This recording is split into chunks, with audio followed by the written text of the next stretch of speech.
Al-Quran berbicara mengenai hukum waris lengkap, hukum tata negara lengkap, hukum militer lengkap, hukum ekonomi lengkap, hukum nikah lengkap, hukum apapun lengkap di Al-Quran. Nah, kita bandingkan dengan Bible. Hukum apa yang muncul di sana? Tak ada hukum di sana kecuali satu. Apa itu? Hukum kasih. Segala hukum-hukum, tapi kok cuma kasih? Apa itu? Tampar. Setelah ditampar, kasih lagi. Itu yang diajarkan, cuma satu hukum itu. Itu pun tidak nyampe. Materinya itu nggak nyampe. Karena kasih menurut Tuhan adalah ketaatan kepada firman Tuhan. Jadi segala hukum-hukum ini di mana tertulisnya? Hanya ada di dalam Al-Quranul Karim.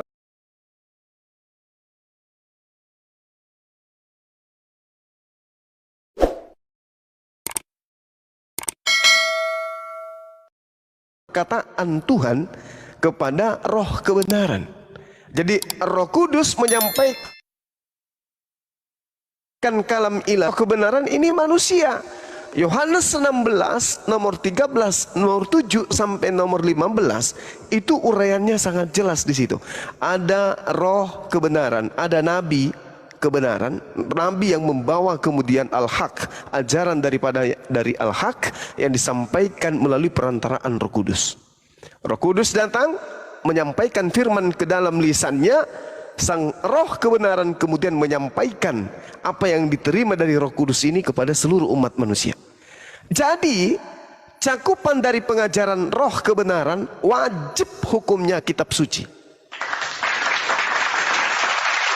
Tidak boleh buku sembarangan yang dihasilkan dari saduran, dan dihasilkan dari terjemahan, yang dihasilkan dari hasil penyelidikan. Kenapa?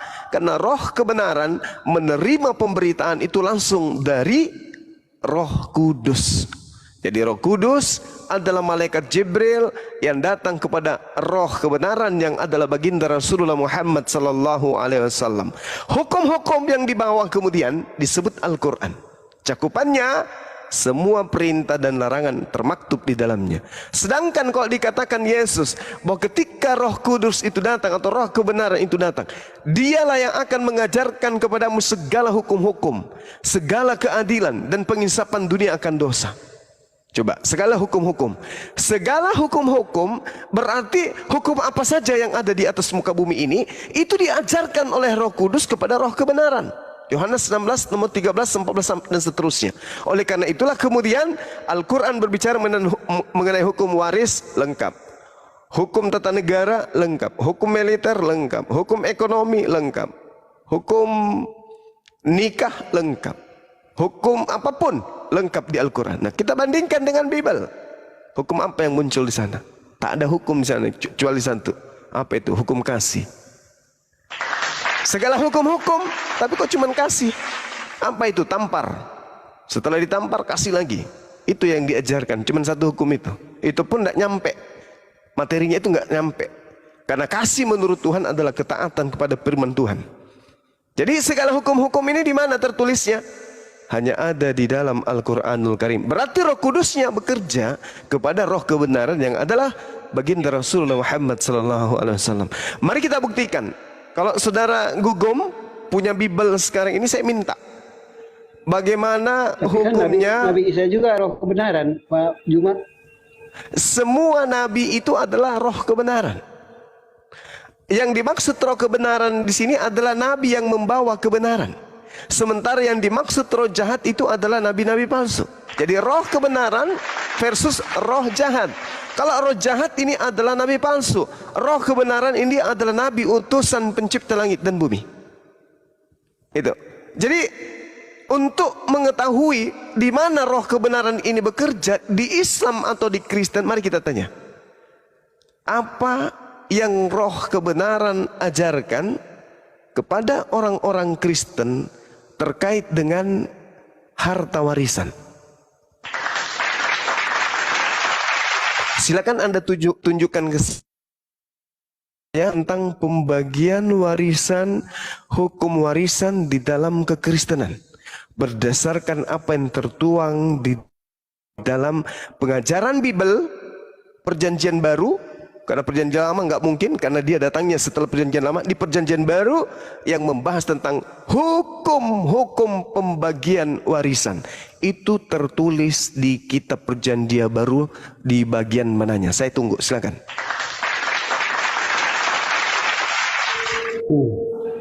Maaf Bang Juma, saya tidak mempercayai kitab perjanjian baru. Yang saya pahami, pembagian waris kami secara Nasrani adalah dibagi rata secara adil dalam keluarga, begitu aja. Dalilnya? Dalilnya Bang?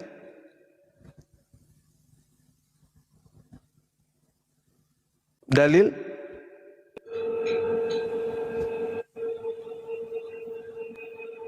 Ya, sesuai yang saya imani itu, saya dapat ilmu itu dari rabi saya. Jadi secara implisit sih memang saya juga belum mengetahui dalilnya di mana. Makanya saya bertanya gitu. Tapi Anda mengimani Yesus? Betul, sebagai seorang utusan. Oke. Sebagai seorang utusan, beliau menginformasikan akan datangnya roh kebenaran yang mengajarkan ilmu pembagian tentang warisan. Silakan Anda tunjukkan. Kalau Anda memiliki Roh Kudus yang diutus setelah Yesus terangkat ke langit, saya minta hukum waris seperti apa yang diajarkan oleh Roh Kudus yang datang setelah Yesus. Silakan.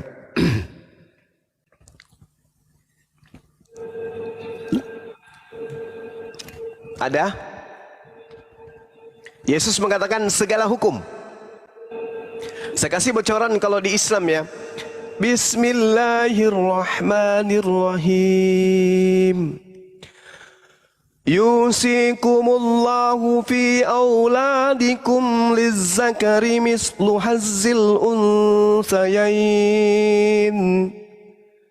فَإِن كُنَّ نِسَاءً فَوْقَ اثْنَتَيْنِ فَلَهُنَّ ثُلُثَا مَا تَرَكَ وَإِن كَانَتْ وَاحِدَةً فَلَهَا النِّصْفُ وَلِأَبَوَيْهِ لِكُلِّ وَاحِدٍ مِّنْهُمَا السُّدُسُ مما ترك ولأبويه لكل واحد منهما السدس مما ترك إن كان له ولد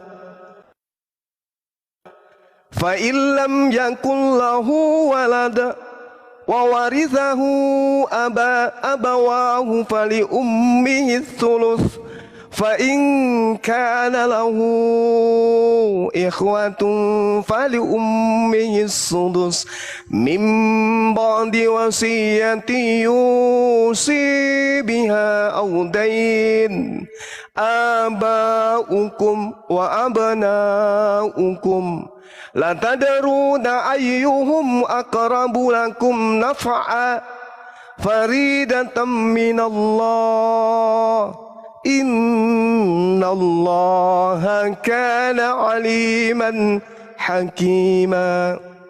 Jelas hukum pembagian warisan di dalam Al-Quranul Karim termaktub dengan sangat fasih validnya di dalam surah An-Nisa ayat 11.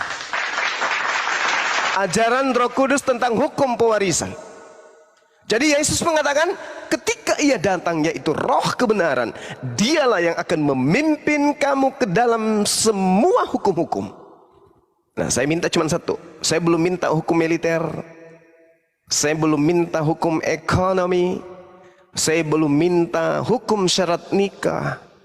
Saya belum minta hukum syarat kemasyarakatan, ketatanegaraan, dan seterusnya. Baru satu hukum. Sementara Yesus mengatakan, roh kebenaran yang datang setelahku akan mengajarkan segala hukum-hukum. Semua hukum-hukum yang dibutuhkan oleh kehidupan manusia akan diajarkan oleh roh kebenaran yang datang setelahku. Yusikumullahu fi auladikum. Allah mensyariatkan, mewajibkan kepadamu tentang pembagian warisan untuk anak-anakmu. Wa in kanat wahidatan falahan nisfu wali abawai likulli wahidin minhumas sudus. Jelas di dalam Al-Quran, yaitu anak-anakmu yang mendapat sebagai seorang anak laki-laki sama dengan bagian 2 orang anak perempuan. Bla bla bla bla bla bla bla bla bla, aturannya jelas. Kalau ternyata tidak ada ajaran tentang pembagian hukum waris kepada orang-orang Kristen, berarti Roh Kudusnya sasarannya bukan ke Kristen, tapi kepada umat Nabi Muhammad sallallahu alaihi wasallam. Silakan dibantah atau ada yang mau menambahkan. Betul Pak Juma, jujur aja di kami itu tidak ada. Makanya sama. Tidak ada. Berarti Roh Kudusnya kemana arahnya Roh Kudus? Ya, kalau di agama Anda nggak ada. Ya, saya juga kurang paham, makanya saya bertanya pada Bang Dewa sama Bang Juma. Karena selama ini jujur aja secara saya syariah hukum, kami di Nasri juga mengikuti ajaran Islam yang bersesuaian dengan keyakinan kami gitu Pak. Masya Allah, Subhanallah. Kalau kita berbicara mengenai wanita mana aja yang bisa dinikahi, hukum nikah, itu semua lengkap di Al-Quran. Dan itu adalah ajaran dari Roh Kudus yang diterima dari Allah. Makanya di Islam itu ketika negara kita bubar, ya, maka Islam akan membentuk seketika tanpa hitungan bulan akan berdiri negara Islam. Kenapa? Asas hukum ketatanegaraan itu include dengan hukum-hukum yang Tuhan berikan melalui Al-Quran. Ketika negara ini bubar, maka Islam akan berdiri menjadi satu negara. Nah, coba kita lihat, kalau Roh Kudus itu ada di Kristen, maka tentu kitabnya orang Kristen ini bisa menjadi panduan untuk membentuk satu negara. Tapi faktanya kagak. Sehebat apapun sebuah negara, mayoritas Kristen, gereja ada di mana-mana, presidennya Kristen, wakilnya Kristen, gubernurnya Kristen, semua menterinya Kristen, tidak akan mampu menjadikan Bible Perjanjian Baru sebagai asas ketatanegaraan. Sementara kunci ajaran benar setelah Yesus itu adalah Roh Kudus, di mana di data nomor 13 dari Yohanes 16, apa yang didengarkan itulah yang dia sampaikan. Dia tidak berkata-kata dari dirinya sendiri, melainkan yang didengar sampaikan. Inilah Al-Quran. Sekarang permasalahannya adalah kalau bukan Roh Kudus yang menyampaikan ini kepada baginda Rasulullah Muhammad sallallahu alaihi wasallam, lalu dari mana Rasulullah belajar sementara dia disuruh membaca aja kagak bisa? Iqra, baca. Apa katanya? Saya tidak mampu membaca. Orang kalau membaca aja nggak sanggup. Kayak mana bisa menguraikan tentang hukum-hukum, hukum waris, hukum nikah, hukum jual beli, hukum pegadaian, hukum semua hukum. Bagaimana bisa sekomplit itu dia lakukan pengajarannya kalau yang membimbing dia itu bukan Roh Kudus? Lagi-lagi Ulangan 8 nomor 18 mengatakan, aku Tuhan akan menyimpan, menaruh firmanku di mulutnya, sehingga apa yang keluar dari mulut Nabi tersebut bukanlah ungkapan pribadinya, melainkan ungkapan Tuhan yang dia lontarkan. Tuhan menyimpan firman di mulutnya sehingga apa yang diucapkan semuanya kebenaran. Makanya sering kita mendengarkan, ini kan sudah dibahas Al-Quran 1400 tahun silam. Orang menemukan sidik jari, ini kan sudah ditemukan 400 tahun silam. Orang bercerita tentang cakupan laut, ini kan sudah dijelaskan Rasul dalam Al-Quran 1400 tahun silam. Orang berbicara mengenai atmosfer, ini kan sudah dibahas dalam Al-Quran 1400 tahun silam. Loh, kok bisa seorang Nabi Muhammad, bangsa yang ummi yang dipimpin, dia juga adalah bangsa yang buta huruf, dia juga adalah tokoh yang buta huruf, kok bisa mengalahkan semua ilmuwan-ilmuwan? bayangkan. Ilmuwan yang ada hari ini, kepalanya udah botak. Belajar puluhan tahun, menggunakan alat yang canggih, mikroskop, komputer, scan dan seterusnya. Mereka gunakan. Rasulullah hanya duduk bertafakur, berdiskusi dengan Allah. Seketika dia datang, Roh Kudusnya menjelaskan kepadanya, lisannya melontarkan kemudian tentang janin, tentang embrio dan seterusnya. Sementara di hari sekarang ini ilmuwan, profesor, SD, SMP, SMA, sarjana, S2, S3, S4, S5, S6 sampai giginya rontok semua, menemukan itu baru setelah 1400 tahun. Itu pun dalam metode yang sudah modern, cara yang modern, hidup yang serba wow, bisa menemukan itu. Rasulullah, kita bayangkan, jangan 1400 tahun silam, 1000 tahun yang lalu kayak mana Indonesia? 100 tahun yang lalu kayak mana Indonesia? 200 tahun kayak mana Indonesia? 300 tahun kayak mana Nusantara ini? 400 tahun kayak mana keadaan di Nusantara ini? Kayak mana? 500 tahun kayak mana keadaan di Nusantara ini? 600 tahun kayak mana ceritanya? 600 tahun yang lalu di Indonesia sebelum merdeka, kayak mana kehidupan masyarakatnya? Ini 1400 tahun jauh ke belakang. Ada sosok manusia yang mampu menguraikan sebuah pengetahuan yang diketahui kebenarannya nanti di pada masa modern, canggih, digital, baru ditemukan semua aspek kebenarannya. Semakin manusia itu menemukan kecanggihan, modernisasi, semakin manusia itu mendapatkan keilmuan yang luar biasa, mengungkap rahasia-rahasia alam, semakin terungkap isi Al-Quran. Jadi apa yang kita ragukan? Fabi ayyi ala'i rabbikuma tukazziban. Apa yang diragukan tentang Islam? Tak ada lagi. Komputer mengantar kita mengetahui, ya, laptop mengantar kita mengetahui, HP mengantar kita mengetahui. Aspek ilmu, iptek dan apapun itu semua terekam di dalam Al-Quran. Datangnya kapan? 1400 tahun silam.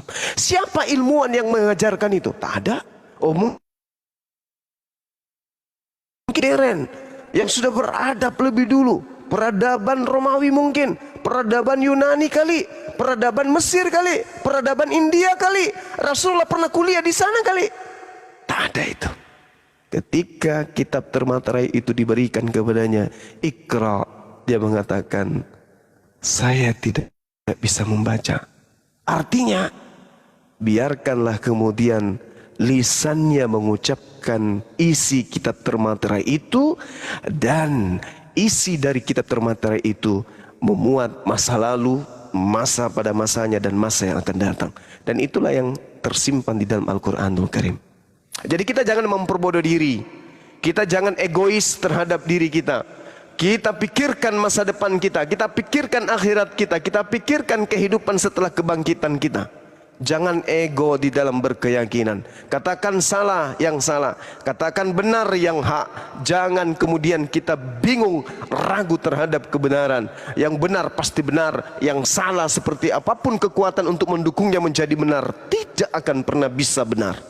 Oleh karena itulah kemudian sekuat apapun tenaga yang ada di atas muka bumi ini, menyatu untuk membenci Al-Quran, menyatu untuk membenci Rasulullah. Semakin Al-Quran dihujat, semakin Rasulullah dihujat, semakin Allah dihina, semakin jaya Islam itu. Saya kira demikian sahabat. Silakan disenggol. Kita bikin kopi dulu campur masako. Silakan. Mantap Bang Juma. 86 90 101. Gimana Pak Gugum?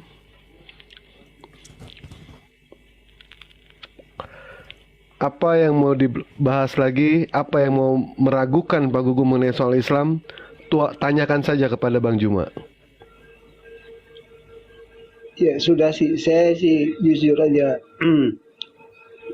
ternyata pemahaman saya tentang Roh Kudus yang multitafsir itu salah. Bahwa roh kebenaran dan Roh Kudus itu ternyata berbeda ya.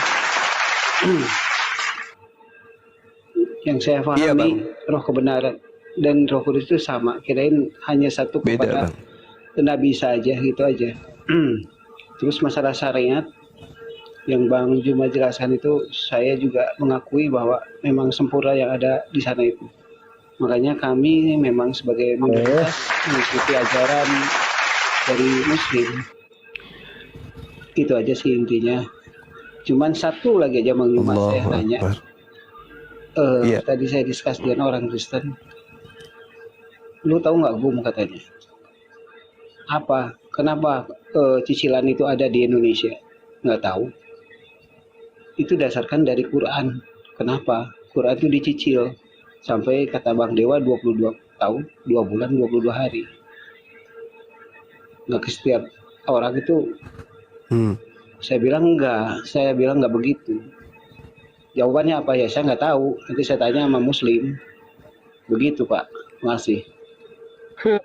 Cicilan motor, Bang. Iya. Jadi gini, Bung.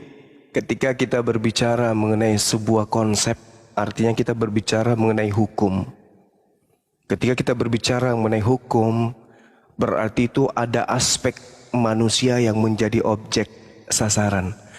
Kita belum pernah melihat pada saat kita berjalan ada sekolah yang didirikan kemudian diperuntukkan untuk kambing. Kita tidak pernah kemudian melihat ada universitas di mana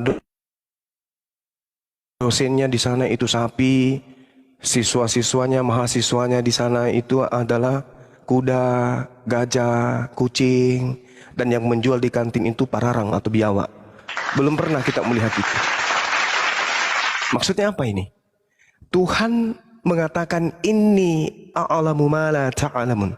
Aku tahu apa yang aku ciptakan ini, yaitu pemimpin, khalifah fil ard, di atas muka bumi. Aku tahu, cakupan akalnya aku tahu, ion yang muncul di dalam hatinya aku tahu,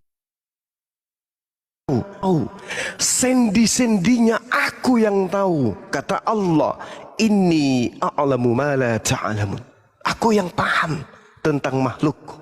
Maka ketika Adam dicipta oleh Allah, Adam diberi pengetahuan kemudian untuk menyebutkan satu persatu tanda kenamaan dari makhluk-makhluk yang lain.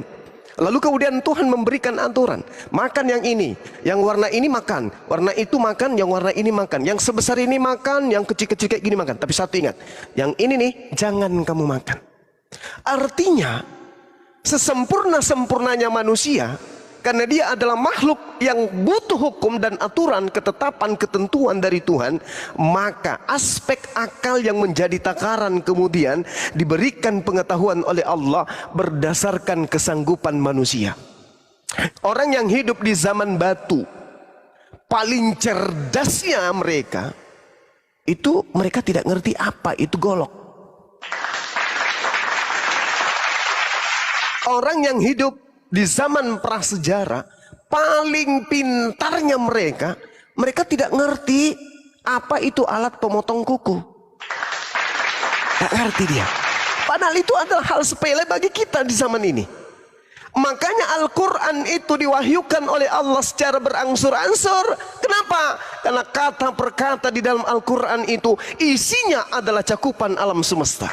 Maka alam semesta yang penuh dengan berbagai macam warna, berbagai macam rasa, berbagai macam takaran, ukuran, itu tidak bisa kemudian masuk seketika ke dalam kepala manusia. Apatah lagi yang terkait dengan hukum-hukum yang berkaitan dengan hubungan kepada Allah dan hukum-hukum yang berhubungan dengan alam semesta. Maka Allah menakar pengetahuan manusia step by step. Al-Quran menerangkan itu, bahwa dalam surah Al-Isra misalnya dikatakan oleh Allah Subhanahu wa ta'ala bahwa Al-Quran diwahyukan oleh Allah secara berangsur-angsur. Itu bukan tak ada alasannya. Itu bukan tak ada alasannya. Adam alaihissalam tidak diberikan kemudian kitab suci, hanya diberikan aturan main secuil. Tapi Adam alaihissalam lalai di dalam menjalankan aturan Tuhan yang secuil itu. Wa Qur'an faraknahu litaqra 'alan nasi 'ala muktin wa nazzalnahu tanzila. Dan Al-Quran diwahyukan berangsur-angsur. Apa tujuannya? Litaqra'a 'alan nas, agar engkau membacakannya, mengajarkannya, menjelaskannya 'alan nasi, kepada keberadaan manusia. Apa kata Allah? Makfi wa nazzalnahu tanzila, perlahan-lahan, dan kami wahyukan secara bertahap-tahap. Kita bisa membayangkan kalau Adam alaihissalam dikatakan begini, Adam, kamu jangan makan ini, kamu jangan makan ini. Nah, yang ini juga jangan kau makan. Terus yang sana tuh tidak boleh kau sentuh, ya. Yang ini jangan kau dudukin, yang itu jangan kau sandari. Nah, ini jangan kau lihat. Kalau yang itu jangan kau dengarkan. Yang ini jangan kau sentuh. Yang ini jangan kau makan. Yang ini jangan kau minum. Warna ini jangan kau pegang. Warna ini jangan kau padukan dengan warna ini. Yang tinggi segini dengan yang tingginya segini jangan kau sandingkan. Kalau Adam menerima aturan sebaik itu, padahal dia adalah makhluk yang dicipta dengan tangan Tuhan sendiri, maka pecahlah kepalanya Adam alaihissalam. Ini dunia bung digenggam oleh Al-Quran. Pengetahuan apa di atas muka bumi ini yang tidak digenggam oleh Al-Quranul Karim? Pengetahuan sampai kemana manusia ini sekarang? Udah sampai ke langit? Udah sampai kemana? Setinggi apa manusia? Semuanya digenggam dalam Al-Quran. Karena itulah Al-Quran diwahyukan secara berangsur-angsur. Karena kaidah yang ada di dalamnya, hukum-hukum yang ada di dalamnya adalah hukum-hukum yang sempurna seapik mungkin. Wa Quran faraqnahu litaqra'a 'alan nasi 'ala mukthin wa nazzalnahu tanzila.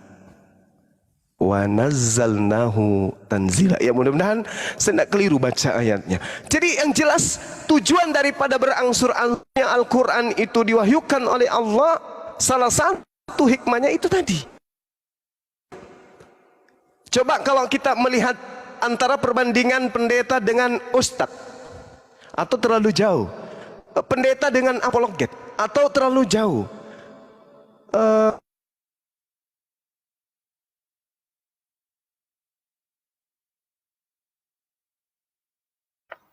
Sinyalnya merah kah? Suara hilang Bang Juma. Sinyalnya kan dia, Pak. Ya.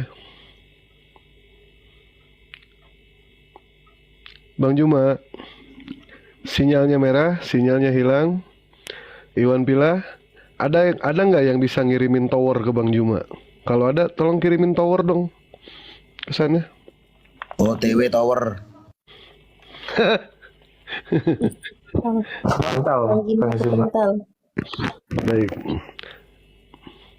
Sedikit Dewa teruskan mengenai pernyataan dicicil itu ya. Tahu nggak? Kalau misalkan umat muslim itu ada yang namanya hutang negara itu secara dicicil. Ini pernyataan Gabrul yang mengatakan seperti itu. Karena hidup itu proses. Kalau ingin sukses harus melalui proses, jangan melalui protes. Ini yang benar. Ya, Abang menanyakan mengenai soal Al-Quran kepada orang yang salah. Dewa berapa kali mengatakan kepada Abang, kalau mau menanyakan mengenai soal Al-Quran, tanyakanlah kepada orang muslim. Ibaratnya, kalau kita mau minum, langsung ke sumbernya langsung. Menyehatkan. Jangan sampai kita minum itu di sawah. Banyak bangkai kodok, Bang. Tidak ada pengajaran sama sekali yang akan sampai kepada Abang ketika Abang menanyakan mengenai soal Al-Quran atau Muslim kepada yang notabene-nya jelas-jelas itu adalah Islamophobia. Tidak akan pernah sampai. Seperti itu, Bang. Nanya Pak, Bang Dewa, bukan saya yang nanya, dia yang membuat nanya Iya, kepada betul. saya. Siap. Baik, siap. Dan Abang di sini tidak menggenggam secara mentah-mentah, Bang ya, pernyataan dari orang-orang Kristen di mana dia mengatakan seperti itu. Betapa luar biasa dia menyamakan yang namanya Al-Quran dengan cicilan motor, dengan cicilan hutang. Ini pernyataan Gabrul seperti itu. Dan terus tadi Abang mengatakan apa sih? Bang Juma mengatakan kalau di dalam kekristenan itu hanya diganti hukum-hukumnya dengan ajaran yang dinamakan sebagai hukum kasih.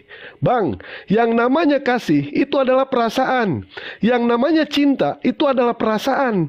Tetapi bagaimana mungkin orang mau cinta, orang mau kasih, sementara dia tidak punya yang namanya rasa sayang. Karena sayang adalah perbuatan. Kita buktikan cinta kita kepada Yesus, kita buktikan cinta kita kepada apa yang abang imani, abang pun harus punya yang namanya rasa sayang. Tunjukkan dengan perbuatan. Betul tidak, Bang? Karena perasaan bisa berubah. Dan yang namanya cinta, ada yang dikatakan cinta... Aduh. Ayat kedua masih bahas tentang sholat? Tidak. Ayat ketiga bahas sholat? Tidak. Ayat keempat bahas sholat? Tidak juga. Artinya ini apa? Ajakan Allah untuk sering mentadabburi Quran. Makanya Rasulullah mengatakan khairukum man ta'allamal Qur'an wa 'allamahu. Yang lebih baik, yang lebih mulia di antara kamu adalah mereka yang mempelajari Quran dan mengajarkannya. Artinya apa? Gurunda, Allah sengaja membuat Gurunda tentang sholat itu berpencar di dalam Al-Quran. Supaya apa? Supaya manusia membaca, mencari, menelaah, mentadaburi, mengkaji, mencari, menelaah, mencari, menelaah, mencari, menelaah. Bang Juma hilang di sini, Bang. Bang Juma. Mereka membaca dan mencari Quran, bacaan tentang sholat, mencari tentang sholat, maka siap. Bang Juma hilang di sini, Bang. Abang turun dulu, nanti naik lagi. Jaringan saya ya. Hilang di atas nggak ada, Bang. Jaringan saya ya, Dek ya. Betul. Abang turun, naik lagi. Nggak, bukan. Abang di sini nggak ada di sini. Hilang di bawah Roh Kudus. Hilang ya. Hilang. Turun dulu, abang turun dulu. Nanti abang naik lagi. Nanti kelihatan sendiri Bang Dewa. Oh gitu, ya sudah. Baik. Ya dende. Halo. Ya dende. Keluar ini. Ente leheng ente. Hombalahum pimpa alaihum gambreng. Nggak ada. Masih tidak ada di sini. Iwan. Paling muncul lagi kisaran 4 jam lagi. 4 jam lagi nanti muncul Bang Juma. Sabar. Udah saya turun aja dulu, nggak apa-apa. Turun dulu. Iya Bang, turun naik lagi Bang. Turun dulu. Ini dia luar biasa ya. Ternyata Bang Juma punya ilmu belut putih ini. Bisa menghilang ini. Bentar ya Pak Ugum ya, Iwan Bila. Sabar, nggak lama kok. Paling 4 jam lagi baru muncul Bang Juma. Bang Kores, ada yang mau disampaikan lagi Bang Kores? Bang Kores? Ya ada. Ya silakan. Sebelum Bang Juma naik. Bang Deo, yang mau aku sampaikan itu Gurunda sinyalnya masih jelek ya Ikhwannya, jadi bersabar dulu. Thank you Bang Deo. Oncom. Lah iya itu aku sampaikan. Baik. Tadi kemarin pun Dewa sudah menjelaskan ya ke Pak Gugum ya mengenai soal apa sih ajaran kasih yang diterapkan sama Yesus itu belum lengkap, tetapi baginda Rasulullah SAW mengajarkan bukan hanya ajaran kasih, tetapi baginda Nabi Muhammad mengajarkan ajaran kasih dan ajaran sayang. Jadi kita menunjukkan kasih kita kepada Allah, kita menunjukkan kasih kita kepada Nabi Muhammad, kita pun menunjukkan rasa sayang kita, yaitu taat sama perintah-perintah yang diperintahkan oleh Allah melalui baginda Rasulullah SAW. Yesus mengajarkan ajaran kasih, kita setuju. Semua para nabi mengajarkan yang namanya ajaran kasih. Tetapi Nabi Muhammad mengajarkan ajaran kasih dan ajaran sayang. Kita tahu ketika umat muslim membaca yang namanya surah Al-Fatihah, dimulai dengan Bismillahirrahmanirrahim. Dimulai dengan huruf ba. Apa makna dari huruf ba? Ba itu maknanya adalah bait. Ba itu adalah pintu. Untuk membuka itu pintu dilanjut dengan huruf sin. Siapa itu sin? Sin adalah baginda Rasulullah SAW. Jadi kalau misalkan kita punya huruf ba dilanjut dengan huruf sin, itu sin itu adalah kunci pembuka. Setelah huruf sin, dilanjut lagi ke huruf mim. Bismillahirrahmanirrahim. Apa makna dari mim itu? Mim itu adalah makrifat, pengenalkan. Nabi Muhammad mengenalkan kepada kita sifat Allah yang seperti apa? Ar-Rahman Ar-Rahim, Maha Pengasih dan Maha Penyayang. Lengkap sudah di Islam itu. Apa yang tidak lengkap di Islam? Terus penonton di bawah mengatakan Islam itu indah. Betul. Apa yang tidak indah di dalam Islam? Semua, dalam aspek apapun juga, baik itu Al-Qur'annya, baik itu bacaannya, atau apapun juga, di Islam itu semua indah. Kenapa? Karena Allah tahu manusia condong akan yang namanya keindahan. Makanya Al-Qur'an diturunkan dengan segala keindahan-keindahannya. Begitu ya. Semua keindah dalam Islam. Silakan Pak Ugum.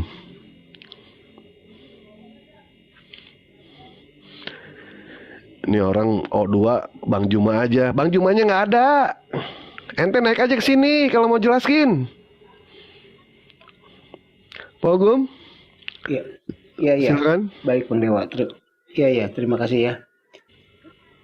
Malam ini saya banyak sekali ilmu yang saya dapat terutama masalah syariat ya, atau masalah hukum yang memang saya akui saya meniru umat Muslim dalam beberapa hal termasuk hukum waris.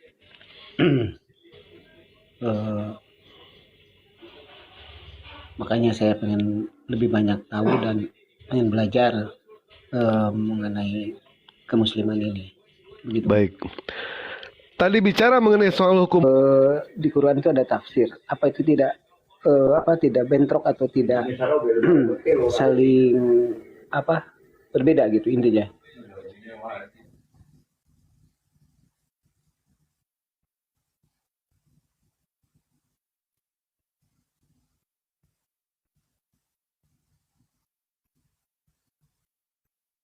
Bang Juma, Ya, tadi pertanyaannya Al-Quran itu ada tafsir, apakah tidak bentrok? tafsir. Ya. Oi. Jadi kalau kita cek. Gimana suara saya? Udah bagus, cantik, Aman, cantik, ganteng. Aman. aman. Iya. Jadi kalau kita berbicara mengenai Al-Qur'anul Karim tentang tafsir itu legalitasnya. Tafsir itu ada di dalam Al-Qur'anul Karim surah Al-Qiyamah ayat Al-Qiyamah ayat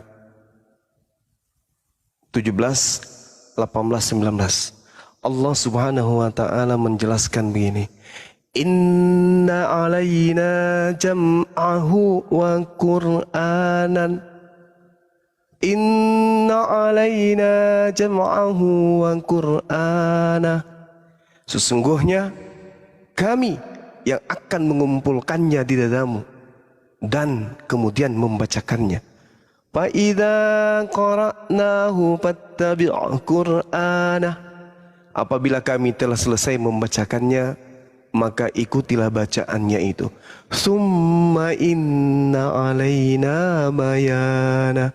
Kemudian sesungguhnya kami yang akan menjelaskannya.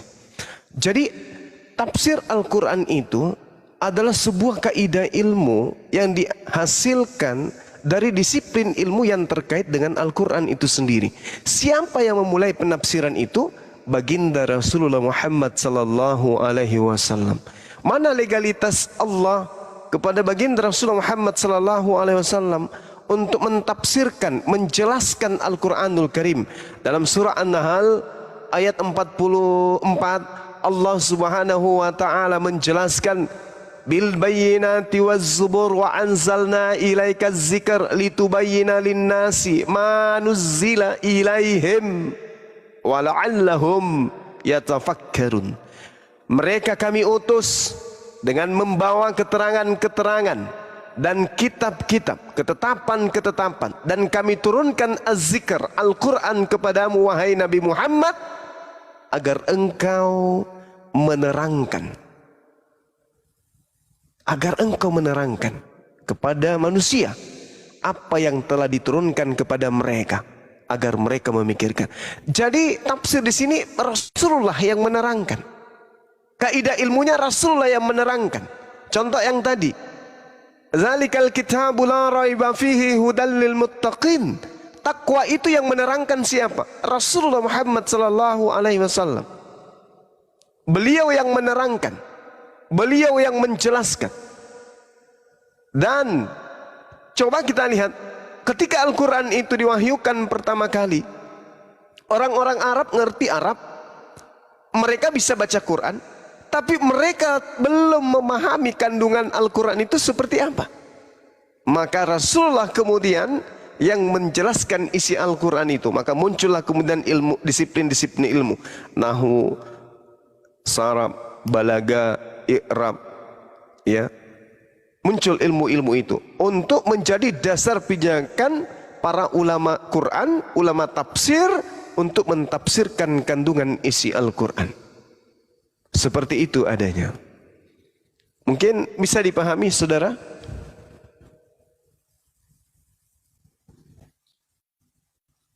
Suara saya masih kedengar enggak ini ya? Masih Bang Juma. Abangku.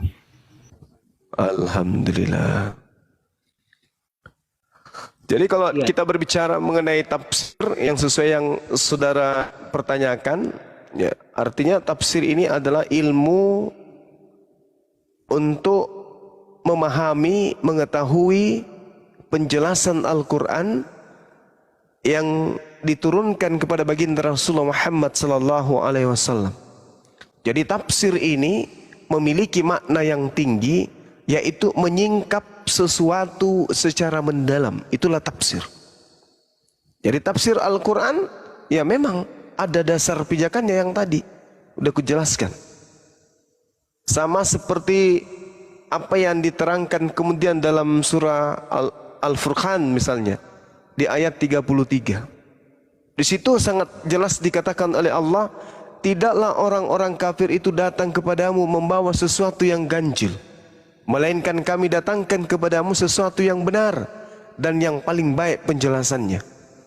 Artinya bahwasanya Al-Quran ini memang runutannya sudah dijelaskan di dalam kandungan Al-Quran itu sendiri, tapi dibutuhkan kemudian pakar untuk menjelaskan itu, dan diawali oleh baginda Rasulullah Muhammad sallallahu alaihi wasallam. Sekira cukup ya. Jadi tafsir ini adalah sebuah disiplin ilmu yang mengungkap secara mendetail isi cakupan yang termaktub di dalam Al-Quran, alias menyingkap sesuatu secara mendalam yang terkandung di dalam ayat-ayat suci Al-Quran. Itulah tafsir. Demikian. Baik, terima kasih Bang Juma, Bang Dewa atas ilmunya yang saya dapatkan malam ini. Saya bersyukur sekali dan terima kasih sekali pencerahan bagi kami. Alhamdulillah. Juga didengar oleh anak-anak saya di sini. Berhubung waktu di sini udah jam 11, WiFi harus kami matiin. Jadi saya mohon pamit. Sekali lagi terima kasih atas ilmu yang saya dapatkan, ini sangat besar manfaatnya. Mudah-mudahan kalau saya masuk lagi untuk bertanya diperbolehkan. Terima kasih. Ya. Sama-sama Bang Gugum.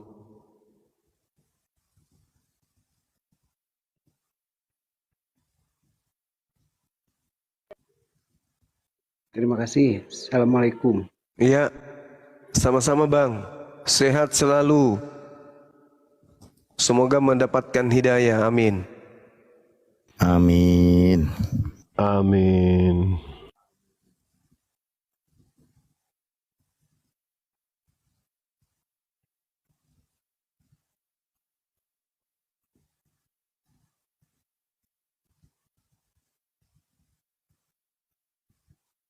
Assalamualaikum warahmatullahi wabarakatuh, guru-guruku semua. Waalaikumsalam warahmatullahi wabarakatuh. Alhamdulillah, calon mu'alaf kita yang kedua, beliau lagi sakit, jadi insya Allah besok malam minggu beliau akan bersyahadat. Seperti itu. Amin. Amin ya rabbal alamin. Allahu Akbar, Masya Allah. Tadinya 4 yang dua sakit sepasang suami istri. Insya Allah segera disembuhkan. Amin. Juga jangan lupa ucapan ulang tahun buat Bang Dewa. Selamat ulang tahun Bang Dewa. Edas. Oh. Seminggu sekali dia ulang tahunnya. Yang kasihan Julius Kabisat 4 tahun sekali.